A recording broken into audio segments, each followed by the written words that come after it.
আমরা নিরপেক্ষ নই, আমরা মুক্তিযুদ্ধের পক্ষে। শুধু দর্শক শ্রোতা, দৃষ্টিকোণ একাত্তরের পক্ষ থেকে আপনাদের স্বাগত জানাই। আজকে আমরা বাংলাদেশের পররাষ্ট্রনীতি, পররাষ্ট্র বিষয়টা কি, খুবই সহজ ভাষায় আমরা বোঝার চেষ্টা করব, এবং যে ছোট ছোট প্রশ্নগুলো আমাদের সাধারণ মানুষের মনে আসে, যে প্রশ্নগুলো আমরা পাই, সেগুলো নিয়ে উত্তর জানার চেষ্টা করব। সেই জন্য আমরা দুজন স্পেশাল অতিথিকে আপনাদের সামনে নিয়ে এসেছি। দুজনই আপনাদের খুবই পরিচিত এবং প্রিয় মানুষ। এ কে আব্দুল মোমেন, অর্থনীতিবিদ, সাবেক পররাষ্ট্রমন্ত্রী। মোমেন ভাই, আপনাকে দৃষ্টিকোণ একাত্তরের পক্ষ থেকে স্বাগত জানাই। আপনাকে অসংখ্য ধন্যবাদ। আর আমাদের ডেকেছেন বলে আপনাকে ধন্যবাদ। সেই সাথে আপনার দর্শক ও শ্রোতাদেরও আমি সাধুবাদ জানাই। আমাদের সাথে যুক্ত হয়েছেন সাবেক রাষ্ট্রদূত, আপনাদের সবার প্রিয় প্রিয় এবং লেখক, এখন উনি একজন অ্যাক্টিভিস্টও, হারুন আল রশিদ ভাই। আপনাকে স্বাগত জানাই হারুন ভাই আমাদের চ্যানেলে। ধন্যবাদ আপা। আমি যেটা বলছিলাম যে আপনাদের দুইজনকে এক করতে পারাটা, আমি জানি যে আমাদের দর্শকরা খুবই আগ্রহ ভরে শুনবেন, বিকজ আপনাদের স্পেশালিটি যেই জায়গায় বর্তমানে বাংলাদেশ নিয়ে, সেই জায়গাটা নিয়ে সবচেয়ে বেশি আশঙ্কা, উৎকণ্ঠা এবং প্রশ্ন, জনমনে প্রশ্ন জেগেছে, যেটা আসলে এতকাল ছিল না। এ বিষয়টা বাংলাদেশের মানুষ সাইডে রেখে দিত, আপনাদের মতো স্পেশালিস্টরা এটাকে টেক কেয়ার করতেন, যেটা এখন আসলে ফাংশন হচ্ছে না ঠিক মতো, সবাই মনে করছে। মোমেন ভাই, আমি আপনাকে বলি, রিসেন্টলি একটা ইনসিডেন্ট হয়ে গেল। এই যে বাংলাদেশে প্রধানমন্ত্রীর যে তথ্য উপদেষ্টা জাহিদুর রহমান, জাহিদুর রহমান, হ্যাঁ, উনি জাহিদুর রহমান, হ্যাঁ। হ্যাঁ, উনি দিল্লিতে গিয়ে, দিল্লিতে যে ইমিগ্রেশনে ওনাকে অপেক্ষা করতে হলো। উনি গ্রিন পাসপোর্ট নিয়ে চলে গেছিলেন, রেড পাসপোর্ট উনি অ্যাপিল করেন নাই, পান নাই। উনি বলছেন যে ওনার কাছে সার্ক টিকিট লাগানো ছিল, কিন্তু সার্ক তো এখন চলছে না। সবকিছু মিলে একটা হলো। তো উনি তারপরে নাকি ইমিগ্রেশন ওনাকে পাস করেছিল, কিন্তু কন্ডিশনাল একটা এন্ট্রি দিয়েছিল। যেরকম শুনেছি যে উনি যে প্রোগ্রামে অ্যাটেন্ড করতে গেছেন, সেই প্রোগ্রামে অ্যাটেন্ড করে ওনাকে he will have to leave, এরকম একটা কন্ডিশনাল এন্ট্রি নাকি ওনাকে দেওয়া হয়েছিল। এটা আমি জাস্ট আজকে শুনলাম। তো তারপরে উনি এটা না করে উনি বাংলাদেশে চলে গেছেন। এই বিষয়টাকে আপনি কিভাবে দেখছেন? আসলে এই ঘটনাটা তো বিভিন্ন মুখ থেকে বিভিন্ন ভাবে শুনতে পাচ্ছি, সোশ্যাল মিডিয়া এবং সরকারের ভাষণ। সরকার অবশ্য অল্প কথা বলছেন, তবে যেগুলোর তথ্য আমরা পেয়েছি এতে মনে হয় এটা একটা নাটক, সাজানো নাটক। আগের থেকে হয়তো কিছু ওনাদের পরিকল্পনার জন্য একটা নাটক করে আপনার ভারতের সাথে সম্পর্কটা, যেটা তারেক জিয়া করতে চাচ্ছেন, সেই খাতে ব্যাহত করা। কারণ ইনি একাধিক আমাদের যে এই অ্যাডভাইজার সাহেব, দেখা যাচ্ছে একাধিক দুর্বলতা ওনার।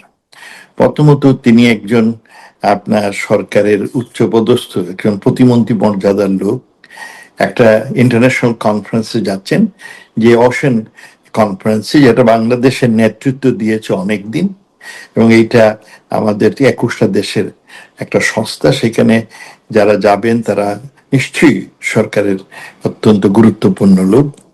কিন্তু সেখানে যাওয়ার প্রস্তুতি যেগুলো শুনলাম, প্রথমত তিনি ভারতের ভিসা নেন নাই, তিনার কাছে একটা স্টিকার আছে। তা আমরা স্টিকার দিই, আপনার সার্ক স্টিকার দেই বিভিন্ন লোকরে, আপনার সম্মানিত লোকদের, আর কিছু সাংবাদিকদের মোটামুটি দেওয়া হয়, এবং একটা সার্টেন টাইম ফ্রেমের জন্য। তো ওনার নাকি সার্ক টিকার ছিল, বাট আপনার এই ইউনূস সরকারের আগমনের পরে এই সবগুলোই অনেকদিন ধরে কি হয়ে গেছে, সাসপেন্ডের মতো। উনি এটা রিনিউ করেন নাই। তারপরে তিনি একটা উপদেষ্টা হয়েও তার ডিপ্লোম্যাটিক পাসপোর্ট না নিয়ে তিনি গেছেন তার ব্যক্তিগত পাসপোর্ট নিয়ে, এবং সেইটা ব্যক্তিগত পাসপোর্ট নিয়ে তিনি ডিপ্লোম্যাটিক চ্যানেলে ঢুকতে চেয়েছেন। তো এইটা তো সম্ভব না, কারণ পাবলিকের জন্য একদিকে যায়, আর ডিপ্লোম্যাটিক যারা স্পেশাল প্রিভিলেজ পান, তো ওখানেও তিনি ব্যর্থ ঘটিয়েছেন। সো তারপরে আপনার উনি গেছেন, পরিচয় প্রথম দিয়েছেন যেটা, যে তিনি ডাক্তার, তারপরে বলছেন সাংবাদিক, আর শেষে বলছেন তিনি উপদেষ্টা। তো এইগুলো, তারপরে ওদের আহ, ওনার সম্পর্কে খুব বাজে ধারণা আছে, কারণ উনি একজন এন্টাই ইন্ডিয়ান প্রো পাকিস্তানি। এটা তাদের লিস্টে উনি সেইভাবে লিপিবদ্ধ আছেন। ন্যাচারালি উনি যদি আমেরিকা আসতেন, এরকম চৌর্যবৃত্তি করে আমেরিকার সাথে সাথে জেলে ঢুকিয়ে দিত। ইন্ডিয়ান তো ভদ্রলোক, তাই দোকানে অন্য দেশে যাওয়ার সুযোগ করেছে। অন্য আমেরিকাতে আসলে under no circumstances you'd have been admitted. ওরা তো ভদ্রলোক, রাষ্ট্রদূত বলার ফলে তারা হয়তো ওনাকে ঢুকতে দিয়েছে।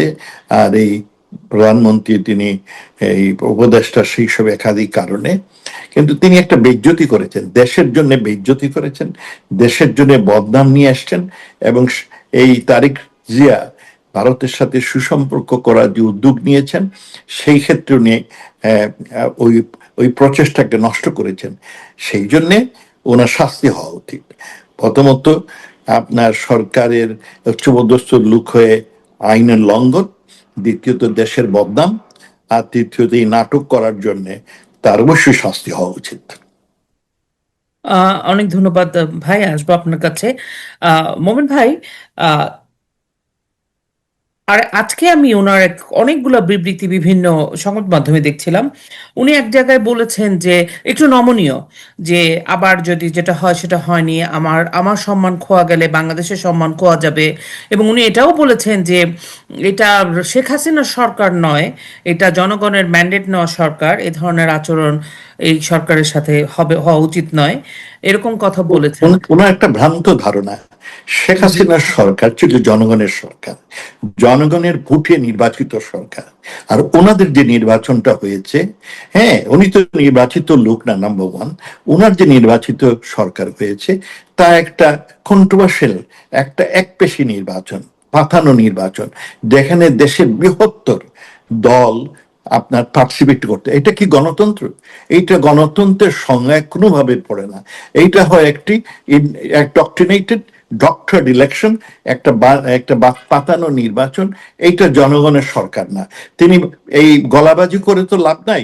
পৃথিবীর এই তার সরকারকে গণ আপনার জনগণের সরকার। আজকে যদি ফ্রি ফেয়ার ইনক্লুসিভ একটা ইলেকশন হয়, তখন যেটা হবে সেইটা হবে জনগণের সরকার।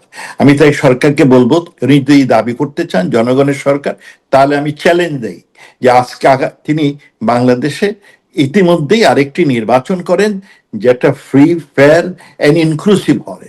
তাহলে তখন দেখা যাবে কে সরকারে আপনার জনগণের ভোটে আসে, তখন তাকে জনগণ। বর্তমানে সরকার জনগণের সরকার না, এইটা হচ্ছে পাতানো নির্বাচনের।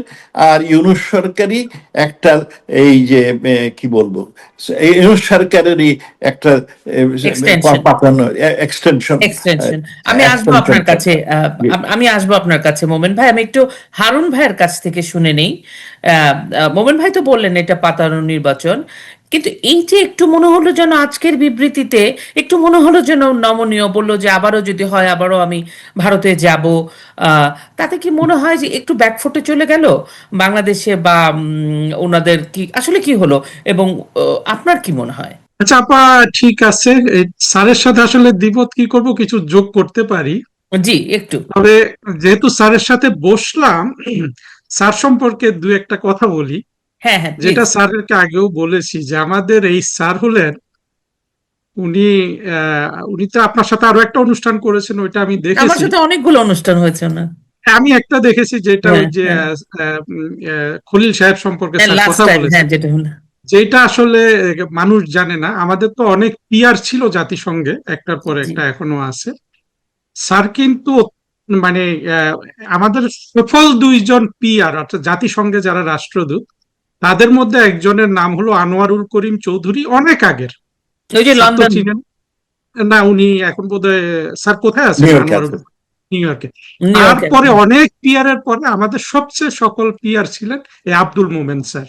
ও, এবং স্যার যখন পররাষ্ট্রমন্ত্রী ছিলেন, তখন আমি অবশ্য স্যারের সাথে ওইভাবে ঘনিষ্ঠ কাজ করিনি, কিন্তু স্যার কিন্তু কখনো ঘুমাতেন না। প্রতিটা বিদেশের মানুষ, প্রবাসীরা, যার মন্ত্রণালয়ের কর্মচারীরা, কর্মকর্তারা স্যারকে 24 ঘন্টা পেত। এই একজন মানুষ এত প্রাণ শক্তি কোথা থেকে পায়? আমি স্যারকে বলেছিলাম যে স্যার বোধহয় ওই যে মাইন্ডফুলনেস একটা স্পিরিচুয়াল প্র্যাকটিস আছে। স্যার অটোমেটেড বোধহয় এই প্র্যাকটিসের মধ্যে থাকেন।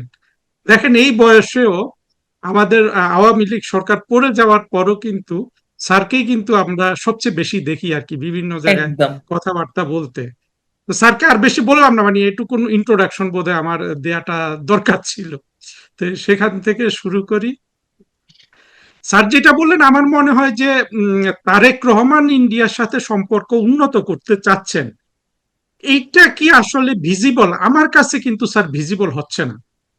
ভিজিবল যদি হতো তাহলে প্রথম কথা হলো যে জাহেদকে নাকি শেষ মুহূর্তে জাহেদকে উনি ইন্ডিয়া পাঠানোর সিদ্ধান্ত নেন এই যে ইন্ডিয়ান ওশেন ড্রিম অ্যাসোসিয়েশনের উপর কথা বলার জন্য।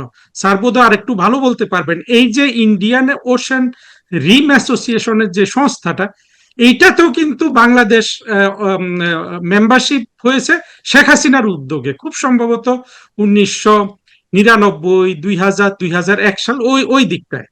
আমরা বাংলাদেশের যেই দিকেই তাকাই না কেন, একটু অপ্রাসঙ্গিক হয়ে যাচ্ছে আপা, মাফ করবেন স্যার যদি থামায় আমি থামবো, বাট আমরা বাংলাদেশের যেই দিকেই তাকাই, অর্থাৎ এই যে একটা সংগঠন, এইটা শেখ হাসিনার অংশগ্রহণ করা বাংলাদেশে। আবার এখন যে ফরেন মিনিস্ট্রির যে বিশাল বিল্ডিং যেখানে এরা বসে টসে এত কিছু করছে, এটিও কিন্তু মোমেন স্যারের আমলে তৈরি হয়েছে, এটি শেখ হাসিনার তৈরি, অর্থাৎ আওয়ামী লীগ সরকারের তৈরি।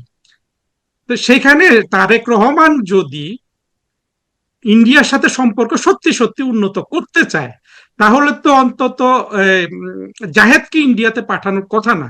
কারণ জাহেদ যেভাবে ইন্ডিয়ার বিরুদ্ধে বিষোদ্গার করেছে, যেটা আপনার মানে বিষোদ্গার কাকে বলে, জাহেদ এই জঙ্গি উত্থানে যেসব সাইবার ক্রিমিনালরা শেখ হাসিনার সরকারের বিরুদ্ধে আপনার বিষোদ্গার করত, তাদের মধ্যে সত্য মিথ্যা এগুলো আমি বহু কথা বলেছি, এবং জাহেদের এই ইস্যু নিয়ে আমি অলরেডি আমার ইউটিউবে 3টা ভিডিও আপলোড করেছি, আরেকটা আবার আসছে বিভিন্ন আঙ্গিকে।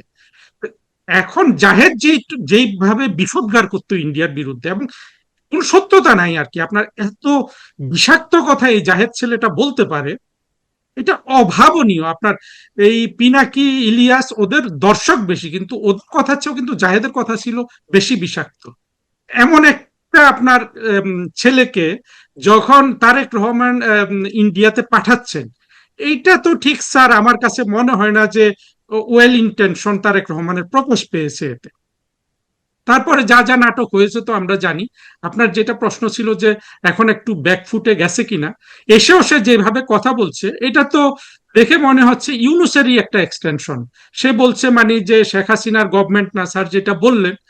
দেখুন এই ইলেকশনটা নিয়ে, ইলেকশন কোটা, আমি যেটা বলতে চাই স্যারের সাথে অ্যাড করতে চাই, বাংলাদেশের সবচেয়ে খারাপ নির্বাচন ছিল 15ই ফেব্রুয়ারির নির্বাচনের, যদি আমি তারিখটা সঠিক বলি, যেটা হ্যাঁ। বেগম খালেদা জিয়া করেছিলেন। কিন্তু সেটার একটা ওয়েল ইন্টেনশন ছিল। ইন্টেনশনটা কি, যে গণদাবির মুখে সেই ইলেকশনে যে সরকার গঠিত হয়েছে, তারা তত্ত্বাবধায়ক সরকারের বিল পাশ করে আবার তারা ক্ষমতা ছেড়ে দিয়েছে, তত্ত্বাবধায়ক সরকার এসেছে, আরেকটা ইলেকশন হয়েছে। তারপরে বাংলাদেশের সবচেয়ে খারাপ যে ইলেকশন, আমি জানি, আমি এটা মাইন্ডফুল আছি যে শেখ হাসিনার ইলেকশন নিয়ে কথাবার্তা বলে, যুক্তি দিলে সময় দিলে আমি এগুলো বলতে পারবো, কিন্তু তারপরে বাংলাদেশের ইতিহাসের সবচেয়ে খারাপ ইলেকশন হলো এই তারেক রহমান এখন যে ইলেকশনে সরকার গঠন করেছে। এইটা ছিল 24-এর জঙ্গি কোয়ালিশনের অভ্যন্তরীণ ডিস্ট্রিবিউশনের একটা ইলেকশন, অভ্যন্তরীণ ক্ষমতা বন্টনের, অর্থাৎ ইউনুস জামাত ক্ষমতায় ছিল, সেখান থেকে ক্ষমতাটা শিফট করেছে তারেক রহমান বিএনপির হাতে। এইখানকে এই এই সরকারকে জাহেদ দাবি করছে জনগণের সরকার, সেটা নিয়েও তর্ক করলাম না, কিন্তু না, এটা সেটা আমার স্যার তো কাছে, আমি যে বলেছেন। অ্যাঙ্গেলটা আপনার কাছে একটু, সরি, না না, একটু আমি একটু আসছি আপা, একটা একটা সেকেন্ড জি, সময় দেন। জি।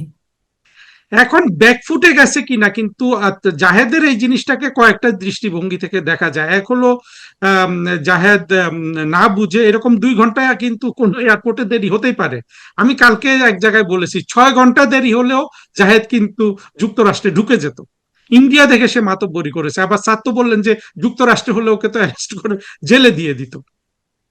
এখন ব্যাকফুটে কিনা, কিন্তু মনে হচ্ছে যে ওরা ওই খেলাটাই খেলছে, যে মানে বাংলাদেশের জঙ্গিবাদ, মৌলবাদ, স্বাধীনতা বিরোধীরা যেটা করলে খুশি হয়, যে চোখে চোখ রেখে কথা বলা, ইউনুস যেটা চালু করেছিল, আমার কাছে মনে হচ্ছে যে মনস্তাত্ত্বিক ভাবে ওইটারই একটা এক্সটেনশন। এবং ব্যাকফুটে আপনি যেটা চিন্তা করেছেন যে ব্যাকফুটে গেল কিনা, দেখেন এখনো কিন্তু এই এই জাহেদ নামে এই সন্ত্রাসী ও কিন্তু এখন সাইকোলজিক্যালি একটা ব্যাকফুটে আছে। কারণ এই ধরনের একটা আপনার হেনস্থা হওয়ার পরে লজ্জা শরম থাকলে তো আসলে এখন জনসম্মুখে আসতো না, কিন্তু এসেছে। সেইভাবেও সাইকোলজিক্যালি ব্যাকফুটে থাকতে পারে। কিন্তু ওদের যে আপনার আবার ওদের যে বৃহত্তর যে সাইকোলজি, যে ভারতের সাথে আপনার পায়ে পা লাগিয়ে ঝগড়া করবে, সেখান থেকে চলে এসেছে কিনা এইটা এতটুকুন প্রতিক্রিয়া থেকে বোধহয় বলা যাবে না, আমার যেটা মনে হয়। না, আমার কাছে সেটা মনে হচ্ছিল, কারণ সে বলেছে আমার ইনস্ট্যান্ট প্রতিবাদ ছিল। ভদ্রলোক জায়েদ, উনি আবার এটাও বলে, আমার কাছে মনে হলো যে উনি যখন একটা মানুষকে আবার বলছে যে ভারত যদি চায় আর ঠিকঠাক মতো হলে আবার উনি যাবেন, আমার কাছে মনে হলো যে উনি যখন ওনার বক্তব্যে বলেন যে এটা আম, শেখ হাসিনা সরকার না, জনগণের ম্যান্ডেট নেওয়ার সরকার, তাদের আমার কাছে মনে হয় ভারতকেও একটা উনি ইনস্টিগেট করা, একটা কোনো মেসেজ দেওয়া which is not friendly message, এরকম আমার কাছে মনে হলো যে আমি চাইছিলাম আসলে এটা উনি ওটা গায়ে পড়ে ঝগড়া করার গায়ে একটা পড়ে ঝগড়া মনোভাব, করা। হ্যাঁ, আর সব অবান্তর কথা বলে জিনিসটাকে গোলাটে করেছেন। আরো আমার কমপ্লিকেটেড করে ফেলছে। আমার মনে হয় ওনার এই যে উনি যে অসুবিধা পড়েছিলেন এইটা নিয়ে আমাদের খুব আলোচনা করার দরকার। এইটা হচ্ছে আমি যেটা মনে করি, তিনি এই পাতানো ঝগড়া করে আপনার তারেক রহমানের যে উদ্যোগ ভারতের সাথে কিছু সুসম্পর্ক করা, সেইটা বিনষ্ট করার তালে আছেন। তাতে Tarique Rahman should kick him out, কারণ তার উদ্দেশ্য নষ্ট করতেছেন, কিংবা খলিলের যে উদ্দেশ্যটা উনি নষ্ট করতেছেন। সুতরাং সেই জন্য ই শুড বি কিকড আউট, কারণ ইনি অপদার্থ। আম, এই তো একটা আপনি বললেন যে তারেক রহমানের উদ্দেশ্য, খলিলুর আহ, হ্যাঁ, রহমানের খলিল উদ্দেশ্য। খলিল সাহেব আপনি তো ইন্ডিয়াতে একজন, গিয়ে আপনি তো নিশ্চয়ই অনেক জানেন ভালো ভালো কথা বলেছেন, জি। ভারতের সাথে সুসম্পর্কের কথা বলেছেন, এবং তারেক রহমানের সুসম্পর্কের কথা বলেছেন। শুধু আমার ধারণা, তারপরে ভারতের সাথে ব্যবসা বাণিজ্য শুরু করেছেন। তার ধারণা যে ইউনূস ভারতের একটা শত্রু বানিয়েছিলেন, কিন্তু তারিক বুঝতে পেরেছেন যে বাংলাদেশকে যদি উন্নয়ন করতে হয়, টিকে থাকতে হয়, স্টেবিলিটি দরকার, তিনটা দেশকে ইগনোর করা যাবে না। কারণ আমাদের জিও স্ট্র্যাটেজিক লোকেশনটা খুব ইম্পর্টেন্ট। আমাদের পাশেই ভারত, তার কাছেই আমাদের চায়না, আর আমেরিকা তো আছে। এই তিনটি দেশকে আমরা কখনো ইগনোর করতে পারবো না। ভারতকে ইগনোর করতে পারবো না, আমেরিকাকে ইগনোর করতে পারবো না, চায়নাকে করতে পারবো না। চায়না টাকা পয়সা যদি আমাদের দরকার হয়, উন্নয়ন দরকার হয়, মানুষের প্রত্যাশা পূরণ করতে হয়, তাহলে চায়নাকে ডাকতে হবে। কারণ চায়না যখন আসে, they come with a basket of আপনার মানি, ফাইন। আর আমেরিকা আসে এ বাস্কেট অফ ইনস্ট্রাকশনস এবং ডিমান্ডস। হ্যাঁ, কিন্তু তাকে উপেক্ষা করতে পারবেন না। আর ভারত এই আস্ত উপমহাদেশে, আমি বিভিন্ন দেশের দিক থেকে ইতিহাস থেকে দেখেছি, যে সমস্ত এলাকায় আপনার সংঘাত নাই, হ্যাঁ, দেশের এক দেশে আরেক দেশের ঝগড়াঝাটি নাই, ওই সমস্ত এলাকার উন্নয়ন খুব ত্বরান্বিত হয়। এই জন্য আমি একটা ফরেন পলিসি স্ট্র্যাটেজি দিয়েছিলাম, তার নাম ছিল আপনার রিজিওনাল পিস অ্যান্ড স্টেবিলিটি। কারণ আমি দুটো এক্সাম্পল প্রায় দেই। একটি হচ্ছে আপনার সিঙ্গাপুর। সিঙ্গাপুর একটা দরিদ্র দেশ ছিল, একসময় মালয়েশিয়া থেকে বের করে দিয়েছে, অত দরিদ্র এই জন্যে তাদের রাখতে পারবে না। কিন্তু সেই সিঙ্গাপুরের ভীষণ ছিল, আর তার কোনো শত্রু নাই, সে কারোর সাথে শত্রুতা নাই।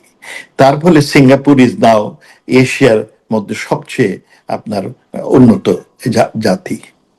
আর আরেকটি দেশ, হ্যাঁ, এই হচ্ছে গিয়ে ইউইও, আপনার কোনো শত্রু নাই। অন্যান্য যেমন ইরান বলেন, কাতার বলেন, আপনার ইরান বলেন, এই মিডল ইস্টের অন্যান্য কান্ট্রিগুলো একটা সবসময় একটা ঝগড়াঝাটির মধ্যে আছে। এই জন্য তাদের অনেক সম্পদ থাকা সত্ত্বেও সেই ধরনের উন্নয়নের একটা অনিশ্চয়তার মধ্যে আছে। কিন্তু সেই দিক থেকে ইউএই অনেক বেটার। সে একটু দরিদ্র দেশ, বাংলাদেশ যখন স্বাধীন হয় সেও তখন স্বাধীন হয়, কিন্তু তাদের একটা ভীষণ ছিল, আর তারা কোনো শত্রুতা কারোর সাথে করে না। তো ফলটা কি হয়েছে, এখন দুবাই এবং আপনার Abu Dhabi, the hub of the world. সেই জন্যেই আপনার আঞ্চলিক শান্তি ও স্থিতিটা খুব দরকার। বাংলাদেশে যদি উন্নতি করতে হয়, প্রতিবেশীর সাথে ঝগড়া করে উন্নতি খুব বেশি দূর অগ্রসর হতে পারবে না। সেই জন্য আমি বলছি আঞ্চলিক শান্তি ও স্থিতিশীলতা আমাদের অবশ্যই প্রয়োজন। আর এই যে জাহিদ সাহেব যেটা কাজ করলেন, প্রতিবেশীর সাথে ঝগড়া, আমাদের জেনারেল ফরেন পলিসি যেটা, সে হচ্ছে সবার সাথে বন্ধুত্ব, কারোর সাথে বৈরিতায়। আর সেখানে শেখ হাসিনা যোগ দিলেন প্রতিবেশীর সাথে আপনার ভালো সুসম্পর্ক, এবং সেটা তিনি সব দেশের সাথে, মায়ানমার বলেন, শ্রীলঙ্কা বলেন, আপনার নেপাল, ভুটান, সবার সাথে। কিন্তু এরপরই ইউনূস সাথে সব নষ্ট করে দিলে। আর এখন এই সরকার মনে হয়েছিল যে তারাও এই প্রতিবেশীর সুসম্পর্ক করার চেষ্টা করছেন, কিন্তু এদের মতো এক একটা অবাল লোক থাকলে পরে আপনার তারিক রহমান তার উদ্দেশ্য চরিতার্থ করতে পারবেন না। আর এইসব ভাওতাবাজি করে আর স্ট্যান্ডবাজি করে আপনার দেশের উন্নয়ন হয় না, এবং দীর্ঘমেয়াদী আপনার শান্তি ও শৃঙ্খলা ফিরে আসে না, স্টেবিলিটি আসে না। এইসব ভাওতাবাজি দেশটাকে ধ্বংস করে, আর তারিক যে সরকারকে ধ্বংস করবে। কারণ প্রতিবেশের সাথে সুসম্পর্ক অত্যন্ত প্রয়োজন, এবং এই জন্য আমি মনে করি যে এই ভদ্রলোকের হি শুড বি পানিশড এই ধরনের আচরণ। হ্যাঁ, আর আমাদের উন্নয়নে আমরা খুব ডিপেন্ডেন্ট কান্ট্রি, এখন সব দেশই ইন্টারডিপেন্ডেন্ট, আমরা কাউকে ইগনোর করতে পারি না। আমরা এমন একটি দেশ, আমার এত 21 লক্ষ ছেলে মেয়ে প্রত্যেক বছরে নতুন চাকরির জন্য আসছে, আমি সংস্থান দিই 12 লক্ষ, 10 লক্ষ, 11 লক্ষ, আর বাকি আমি বিদেশে পাঠাই। বিদেশে পাঠাতে গেলে আমার সুসম্পর্ক ওই সমস্ত দেশের সাথে, আমার এই এক্সপোর্ট ছাড়া আমি বাঁচতে পারি। আমার প্রধান অর্থকরী ইনকাম হচ্ছে আমার এক্সপোর্ট। বিদেশের সাথে সুসম্পর্ক না থাকলে আমার এক্সপোর্ট বাড়বে না। সেই জন্যে সব দেশের সাথে আমার সুসম্পর্ক। আমি খুব ডিপেন্ডেন্ট, অন্যান্য দেশের উপর নির্ভরশীল। তাদের থেকে আমি কাঁচামাল কিনি, তাদের এই কিসে আমাদের দেশটার এনার্জি চলে। আমি এনার্জি আপনার ডিপেন্ডেন্ট কান্ট্রি, সুতরাং অন্যান্য দেশের সাথে আমার সুসম্পর্ক রাখ। একটা দেশের সাথে আমি যদি ভারসাম্য না ম্যানেজ করি, এক পক্ষ করে ফেলি। সম্প্রতিবার দেখতেছি প্রায় আপনার সোশ্যাল মিডিয়াতে, সপ্তমিকতে যাই না, যে আমরা টার্কির সাথে খুব ঘনিষ্ঠ হওয়ার চেষ্টা করছি। মনে রাখতে হবে ওআইসিতে শুধু টার্কি না, ওখানে আরো নেতৃত্ব আছে, ওখানে সৌদি আছে।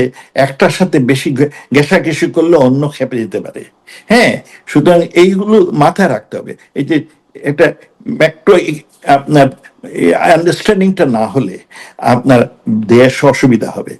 তাদের সরকার হয়তো স্বল্প দিন থাকবে, সেই জন্য মাথা ব্যথা নাই, কিন্তু দেশ, আমরা তো সরকার আসবে যাবে, ইট ইজ প্রসেস, কিন্তু দেশের উন্নয়ন, মানুষের উন্নয়ন, মানুষের দুমুঠো ভাতের উন্নয়ন, সেইগুলোর জন্য দীর্ঘমেয়াদী পরিকল্পনা, এবং সেই জন্য আমার একটা ভারসাম্য আপনার পররাষ্ট্রনীতি খুবই দরকার। আমার পররাষ্ট্রনীতিটা আমার উন্নয়নের বড় বড় সহায়ক। আমি এই জন্যে একটা পলিসি দিয়েছিলাম যখন মন্ত্রী ছিলাম, এটাকে আমি বলেছিলাম ইকোনমিক ডিপ্লোমেসি। কারণ আমার দেশে এত লোকের চাকরি সংস্থান, আমার মানুষের দুবেলা ভাত খাওয়ার ব্যবস্থা, একটা এই উন্নত দেশের অবস্থানে পৌঁছে দেওয়ার অন্য কোনো বিকল্প অবস্থা আমার নাই। I cannot say my country is right or wrong, ওই দিন চলে গেছে। এখন আমাকে সবার কথা শুনে আপনার একটা ভারসাম্য মেনটেন করে চলতে হবে। আমি আরেকটি পলিসি, আজকে এখানে হারুন সাহেব আছেন, আমি আরেকটি শুরু করেছিলাম, পাবলিক ডিপ্লোমেসি। আমি থ্যাঙ্কফুল টু আপনার আমাদের অ্যাম্বাসেডার হারুন রশিদ। আমি প্রথম উনাকে আমার এই উইং এর ডাইরেক্টর জেনারেল বানিয়েছিলাম, এবং he did a good job, এবং I am proud of him. এবং ইউনো এইটা আমাদের যেটা আমি প্রায় বলি, আমার পররাষ্ট্র মন্ত্রণালয়ের প্রচারণাটা খুব দুর্বল ছিল, সেই কারণে দেশে বিদেশে প্রচারণটা আমাদের দুর্বল, সেই কারণে আমি তৈরি করেছিলাম। এবং হারুন সাহেব সেইখানে টুক দ্য লিডারশিপ রোল, কারণ অনেক ফরেন সার্ভিস লোক ওইটাতে আসতে চায় না। তারা মনে করে যে এখানে আসলে তারা একটু মানুষের চক্ষুশূল হইতে পারে। But he had the courage, and I am thankful to him. অনেক ধন্যবাদ। আসছি আপনার কাছে হারুন ভাই। এই যে আপনারা কাজ করছিলেন, আমার মনে হয় যে ফরেন পলিসি, ডিপ্লোমেসি, আমাদের যে পররাষ্ট্রনীতি বাংলা শেখ হাসিনার সময় বিশেষ করে মানে অনেক ভালো ছিল। এবং এইসব আমরা তো সাধারণ মানুষ এগুলো বুঝতে পারি না, কিন্তু এখন যেটা বোঝা যাচ্ছে যে বাংলাদেশের এই আনস্টেবল সিচুয়েশনের মানে জন্য, বা কি বলবো এটাকে, যে পররাষ্ট্র মানে বিভিন্ন দেশের সাথে আমাদের সম্পর্ক, বিশেষ করে চায়না, ভারত, আমেরিকা, সো এই তিন দেশের প্রভাব বলয় আম, ও আমাদের এই যে এই বিশাল পরিবর্তনের একটা কারণ বলে অনেকে মনে করেন। এবং টার্কি, এবং মানে মুসলিম ব্রাদারহুড যে কান্ট্রি, আপনি এরকম একটা ইসলামিক দেশেও কাজ করেছেন বিভিন্ন দেশে আপনার কর্মসূত্রে। আপনি কি এই জায়গাটুকু একটু আমাদেরকে বলবেন যে আসলে আমরা কি আওয়ামী লীগ সরকার এত ভালোভাবে এগোচ্ছিলেন, ফট করে কি হলো? এটা তো দীর্ঘ আলোচনা, তো সংক্ষেপে না, দেখি ছোট কিছু করে বলি। একটু আর বলেন আমাকে। স্যার যেটা বললেন ওইখানে আমার একটা স্মৃতি আচরণ করি স্যারের সপক্ষে, সেটা হলো মানে ওইটার বেসিক আমরা কাজটা কি ছিল? ইকোনমিক ডিপ্লোমেসি, না পাবলিক পাবলিক ডিপ্লোমেসি? ডিপ্লোম্যাসি, আমি যখন ডিজি ছিলাম তখন মুজিব বর্ষ চলছিল, জি। আমরা একটা পাবলিকেশন করছিলাম। মুজিব বর্ষে সারা পৃথিবীর রাষ্ট্র নেতারা, প্রেসিডেন্ট, প্রাইম মিনিস্টাররা আপনার বঙ্গবন্ধুর জন্মশতবার্ষিকী উপলক্ষে মেসেজ পাঠিয়েছিল। হুম। আর খুব আমাদের 200-250 মেসেজ, 50তম ইন্ডিপেন্ডেন্স ডে, দুটো একসাথে। 50th অ্যানিভার্সারি আর সেগুলো মুজিব বর্ষ কোথায়, মেসেজটা? আছে বলছে। ওইটাই বলছি। এইটা নিয়ে এক ধরনের ইয়ে ছিল যে সবগুলো আহ, এই এই সবগুলো মেসেজ কম্পাইল করা হবে। তো এইটা আমরা প্রথমে পরে শুনলাম যে প্রাইম মিনিস্টার্স অফিস থেকে কম্পাইল করা হবে। কাজটা খুব কঠিন ছিল, এটা কঠিন মানে ভালো করে করলে কঠিন, আর 5 জনের মতো করে করলে এটা সহজ। তখন এইটা আমি আমাদের মিনিস্ট্রির অন্যান্য যারা ছিলেন, প্রতিমন্ত্রী, সচিব, এরা সবাই মোটামুটি একযোগ হলাম যে কাজটা যেহেতু পিএমও করবে বলেছে, সুতরাং আমি ওইভাবে নোট দিয়েছিলাম। আম, আমারও প্রস্তাব ছিল যে কারণ আসলে কাজটা কঠিন, আর এবার বলছে যে পিএমও করবে, আমরা কাজটা ছেড়ে দিতে চেয়েছিলাম। এই নোট স্যার কয়েকদিন নিজে রেখে, স্যার 2 হাত মানে 2 পাতা লম্বা হাতে লিখে একটা নোট পাঠালেন যে কে কি করবে সেটা আমরা জানি না, আমাদের কাজটা আমরা করি। এই কম্পাইলেশনটা স্যার বাধ্য করলেন আমাদের করতে, এবং পরবর্তীতে আমি খুব মনোযোগ দিয়ে করেছিলাম, কাজটা আসলে খুব গুরুত্বপূর্ণ ছিল। এবং এই প্রকাশনাটা এত সুন্দর হয়েছিল মুজিব বর্ষে। বেসরকারি পর্যায়ে স্যার নিজেও অনেকগুলো প্রকাশনা করেছেন, বই লিখেছেন, কিন্তু সরকারি পর্যায়ে আমার মনে হয় এর চেয়ে স্যার কোনো ইম্পর্টেন্ট প্রকাশনা অন্তত দলিল দস্তাবেজ হিসাবে আর হয় নাই। আছে, কিন্তু কথা হলো যে এখন তো আর ওটা আমরা সময় মতো এটাকে, আমাদের একটা প্ল্যানে ছিল যে ওটা আমরা সব জায়গায় জাদুঘর টাদুঘর এটাতে রাখবো, কারণ বঙ্গবন্ধুর শতবার্ষিকী এবং বাংলাদেশের যে কিন্তু 50th এটা তো অ্যানিভার্সারি প্রিজার্ভ করা আছে তো কোথাও। আছে আছে। তথ্য। যে লিডার জিনিসটা স্পিক, বলতে চাচ্ছি সেটা টাইটেল হলো, হচ্ছে লিডার স্পিক। হ্যাঁ, ওই বইটার নামও স্যারই দিয়েছিলেন যে world leaders on Bangabandhu and Bangladesh. কিন্তু যেটা আমি বলতে চাচ্ছি, স্যার যদি ওইটা পুশ না করতেন, ওই বাসায় নোটটা না লিখে আমাদেরকে দিতেন, তাহলে কিন্তু কাজটা আসলে পিএমও এটা করতে পারতো না। কারণ এই কাজ করার জন্য যে ধরনের ধৈর্য এবং কষ্ট, মানে এটা পেইনস্টেকিং কাজ, এত ধরনের অডিও ভিডিও সব ধরনের ইয়ে আমরা কম্পাইল করেছি। তো সেটা একটা জিনিস আর কি, স্যার বলাতে আমি জিনিসটা বললাম। আর যেটা পররাষ্ট্রনীতির ক্ষেত্রে দেখুন, আমাদের প্রধানমন্ত্রী স্যার যেখানে পররাষ্ট্রমন্ত্রী ছিলেন, আমাদের মানে আমাদের আওয়ামী লীগ সরকারের যে গভর্নমেন্ট, তারা ভারসাম্য রক্ষা করতে গিয়েও কিন্তু এখন তো বলতে হবে যে ব্যর্থ হয়েছে, না হলে তো 24শে আগস্ট হয় না, কারণ বিদেশি শক্তির। সেখানে তারেক রহমান পারবে কিভাবে? স্যার যে সিচুয়েশনটা এতক্ষণ বললেন, এইটা হলো যে একটা আদর্শ গণতান্ত্রিক সিচুয়েশনের জন্য। কিন্তু আমাদের তো অভ্যন্তরীণ ভাবে রাষ্ট্রটা 2 ভাগে বিভক্ত।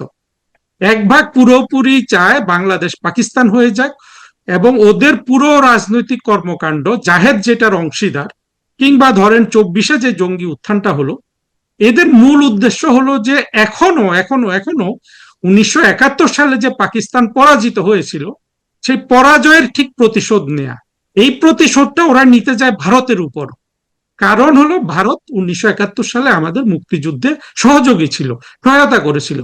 এইটাকে ওরা সাকসেসফুলি হিন্দু ঘৃণা এবং ভারত ঘৃণায় আপনার পরিণত করেছে বাংলাদেশের। এমনকি আমি বলি যে আওয়ামী লীগের সাপোর্টাররাও এই ঘৃণা দ্বারা আক্রান্ত। এই অবস্থায় তো আসলে আমাদের আদর্শিক গণতান্ত্রিক সিচুয়েশনটা তো আমাদের অভ্যন্তরে নাই। সেইটা আওয়ামী লীগ তো একটা গণতান্ত্রিক দল, কারণ হলো যেই দলের আপনার কাগজে ধর্মনিরপেক্ষতা নাই সেই দল গণতান্ত্রিক দল না। এখন তারেক রহমানের যত সদিচ্ছা থাকে, যদি থেকেও থাকে, অবশ্য আমি এখানে স্যারের সাথে আমার একটু দ্বিমত হয়েছে, তারেক রহমান যদি ভারতের সাথে সম্পর্কই চায় তাহলে জাহেদকে কেন? মানে স্যার এটা তো ছোটখাটো বিষয় না। জাহেদ যে এইভাবে ঘৃণা প্রকাশ করতো, জাহেদকে উনি আর নাটকটাও করলো জাহেদ, কিন্তু যেটা করেছে পুরো কিন্তু তারেক রহমানের যদি ইন্টেনশন থাকে যে ভারতের সাথে সম্পর্ক উন্নত করবে, তার এগেনস্টে কিন্তু জাহেদের বিহেভিয়ারটা যায়। যদি জিনিসটা হতো যে সত্যি সত্যি ভালো সম্পর্ক চায়, জাহেদ যদি সেই ধরনের ম্যাচিওর একটা ছেলে হতো, ওকে যেই স্ক্রুটিনিটা করেছে, ও তো অপরাধ করেছে, ও যেভাবে গালাগালি করেছে ভারতকে, এইভাবে গালাগালি করে পৃথিবীর কোনো দেশে যাওয়া যায় নাকি? জাহেদের মতো গালাগালি যদি বাংলাদেশকে কোনো ইন্ডিয়ান ছেলে করে, ওকে যদি গুলিস্তানে পায় সাধারণ মানুষ, মেরে ফেলবে। সোজা কথা, আমি স্যারের মতো ভদ্র হতে পারছি না, দুঃখিত, মেরে ফেলবে। এইরকম একটা আপনার সন্ত্রাসীকে আপনি যদি প্রধানমন্ত্রী হিসাবে শেষ মুহূর্তে কাউকে না পেয়ে যদি জাহেদকে পাঠান, আপনি খলিল সাহেবকে পাঠাতেন, আরো তো লোক ছিল, কোনো একটা সচিবকে পাঠাতেন, জাহেদকে কেন? ওই জায়গায় আমার হ্যাঁ, মনে হয় ওনার যে তারেক প্রতিমন্ত্রীকে রহমান, পাঠাতে পারতেন, she G is sir, much প্রতিমন্ত্রী বেটার। তো, হ্যাঁ প্রতিমন্ত্রী দেখি যে ইন্ডিয়ান কানেকশনও আছে। আমি তাকে দেখলাম একটা ছবিতে, প্রাক্তন ইন্ডিয়ান পররাষ্ট্রমন্ত্রী, নামটা ভদ্রমহিলার ভুলে গেছি, আহ, একজন ভদ্রমহিলা তার সাথে তার বাড়িতে ডিনার করছে, শামা ওবায়দ, আমি দেখছি। পাঠাতে পারতেন, কিন্তু জাহেদকে কেন? তো এটা তো ইন্টেনশনটা আসলে আমার কাছে প্রমাণ করে না, হয় ইন্টেনশন থাকলেও মানে আপনার সেই ম্যাচুরিটি নাই, অথবা ইন্টেনশন নাই। এখন এই অবস্থায় আমি যেটা দেখি, সংক্ষেপে যেহেতু বলতে হবে, স্যার কথা বলবেন, আমার মনে হয় তারেক রহমান এবং খলিলের সাথে যোগসাজশে এরা পুরোপুরি নির্ভর করতেছে মার্কিনীদের উপর, এদের সার্ভাইভালের জন্য। এরা অন্য দিকটা দেখছে না, ভারত, চীন, হোয়াট চীনের অ্যাবাউট কাছে হয়তো টার্কি? যাবে টাকার জন্য। টার্কি? টার্কি তো আরো আত্মঘাতী, হ্যাঁ, তুরস্কের যে টার্কির সাথেও তো সরকার বোধহয় এখন, ওদের রিলেশনটা অনেক বেশি ডিপ, জি, সেটাই শোনা দেখা যায়। যাচ্ছে, সেটাই দেখা যাচ্ছে। তো সেই ক্ষেত্রে আমাদের পররাষ্ট্রনীতির যে চ্যালেঞ্জ, স্যার যেটা বললেন যে ভারত, চীন, যুক্তরাষ্ট্র এবং আমরা রাশিয়াকে এখানে যোগ করতে পারি, এই চারটা সুপার পাওয়ারের সাথে একটা ব্যালেন্সড সম্পর্ক মেনটেন করা, এটা যদি শেখ হাসিনা না পারে, একজন ধর্মনিরপেক্ষ এত অভিজ্ঞ রাষ্ট্রনায়ক যদি না পারে, আমাদের মোমেন স্যারদের মতো পররাষ্ট্রমন্ত্রীরা যদি না পারে, এই খলিলকে তো আমার, স্যার সরি মাফ করবেন, আমি, খলিল আমার অনেক সিনিয়র লোক, খলিল সাহেবকে দেখলে তো আমার মনে হয় যে উনি 1991 সালে ওনার বায়োগ্রাফিতে দেখলাম যে পররাষ্ট্র মন্ত্রণালয় ছেড়েছে, তারপরে বিভিন্ন ইউএন সিস্টেমে কাজ করেছে, স্যার আরো ভালো জানেন যেহেতু সে নিউ ইয়র্কে বসবাস করত। তার তো ম্যাচুরিটি লেভেলই আমার মনে হচ্ছে সেই 1991 সালে, যখন তার চাকরির বয়স 12 বছর, অর্থাৎ সে একটা ডাইরেক্টর, তার সব কর্মকাণ্ড আমার তার ম্যাচুরিটি ওই লেভেলের মনে হয়। তাহলে এই খলিল সাহেব, এই তারেক রহমান কিভাবে স্যার যে আদর্শ অবস্থাটা বললেন যে এই দেশগুলোর সাথে একটা ব্যালেন্সড সম্পর্ক মেনটেন করবে, আমি এটা কিন্তু কোনো ধরনের সম্ভাবনা আসলে দেখি না। সেটার জন্য সেই ধরনের আপনার মাইন্ডসেট দরকার, ম্যাচুরিটি দরকার, প্রজ্ঞা দরকার। আমরা আওয়ামী লীগ সরকার ফেল করে গেছি, এরা কিভাবে পারবে? এরা পুরোপুরি আমার যেটা মনে হচ্ছে যুক্তরাষ্ট্রের কাছে আত্মসমর্পণ করেছে। স্যার যেটা বললেন, যুক্তরাষ্ট্রের সব আছে, টাকা নেই, টাকা দিতে পারে চায় না। হুম। আর আপনার আন্তরিক ভারতের সাথে আন্তরিক সহায়তা ছাড়া, সহায়তা না বলি সহযোগিতা, অর্থাৎ প্রতিবেশী দেশ, একটা বড় দেশ, ছোট দেশ, এই দুই দেশের মধ্যে সবসময় কিছু কাটা, ইরিটেন্ট কিছু আপনার এক এক ধরনের আপনার ইস্যুস গুলা থাকে, যেটা সারাক্ষণ মেনটেন করতে হয়।